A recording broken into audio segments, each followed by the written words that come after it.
Final preparations are being made for the hostage and prisoner exchange between Israel and Hamas as part of their ceasefire deal. The ABC's Global Affairs editor John Lyons joins us live from Jerusalem. G'day John, good to talk to you again. Benjamin Netanyahu has given an address to Israelis. Just bring us up to date on what he said. Yes, Mike. A short time ago, he has spoken to Israelis and told them that he still has not yet received the list of all of the Israeli hostages who will be released as part of this first phase, which will go over 6 weeks. And he's saying that we cannot proceed with this deal until we have received the list of the hostages to be released. Now, my feeling is that this won't be a deal breaker, that it will still go ahead, but it certainly indicates, how fragile things are, how, difficult this has been to get together. Let's have a listen to what Mr. Netanyahu said.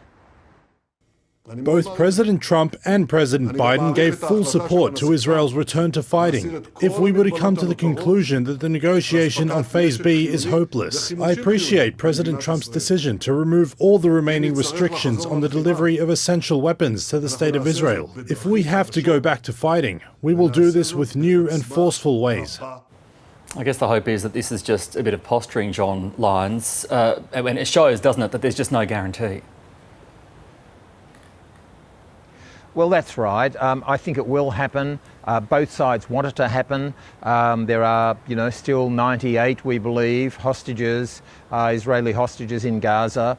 There are thousands of Palestinians in prisons here in Israel, many of them under administrative detention, where in fact they have not gone to trial. It's simply a procedural thing where an Israeli army officer there in the West Bank can simply just sign a form saying this person and roll them over for month after month, year after year. Some of them are expected to be released as well in exchange for the hostages in Gaza.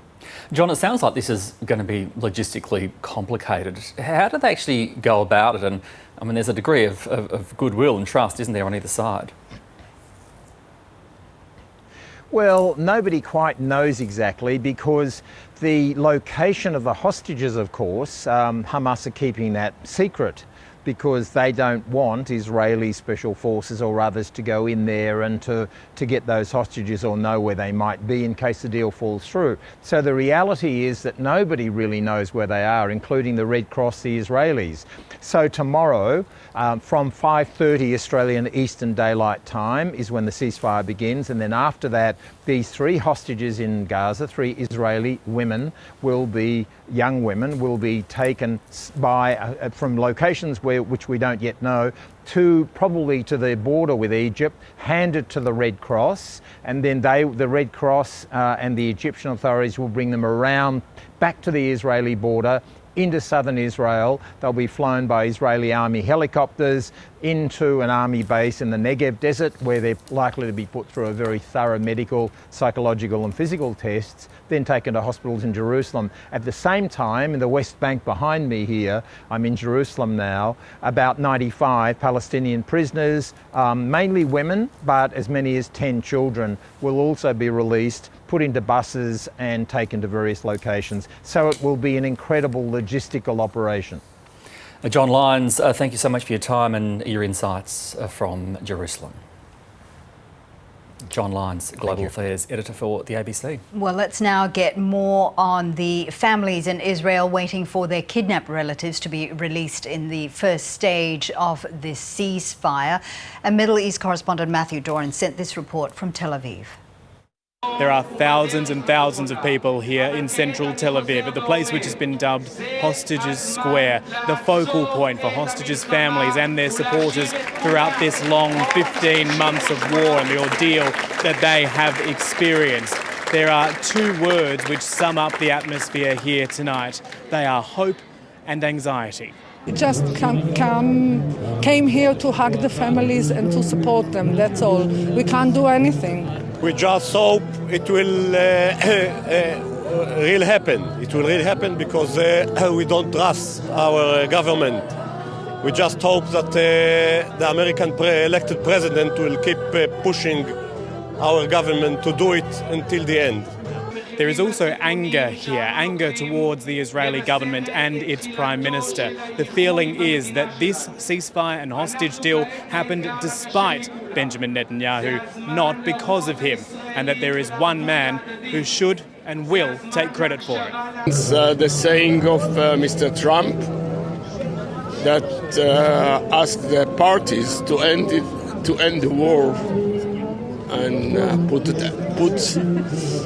an end to the suffering. We have to get all of them back. If there is an operational way of doing it, that's good. If we'll have to go with a deal, that's what we will do. We are strong enough to have a deal, and no one is going anywhere. We must make sure that all our hostages are coming back. We have a Prime Minister, we have responsibilities, and I expect him to stick with them. Among those here, the uncle of one hostage who was returned months ago. He is demanding the government step up the support it offers to families once their loved ones come home, something he says is severely lacking right now. The families are not getting enough support, and they break. My sister now, breaking physically, lots of medical problems. And everything is breaking now. And we need the families strong for their hostage. For those who've been through this ordeal already and have been released from captivity, their message is clear. What is possible for me to do is to help to the families to be together and to give everyone to be with hope. And don't forget the hope. It's different. It's so difficult to see one name and the second no. And it's the list, and they say, okay, this is the first list. We need more, and we're waiting for more, for everyone.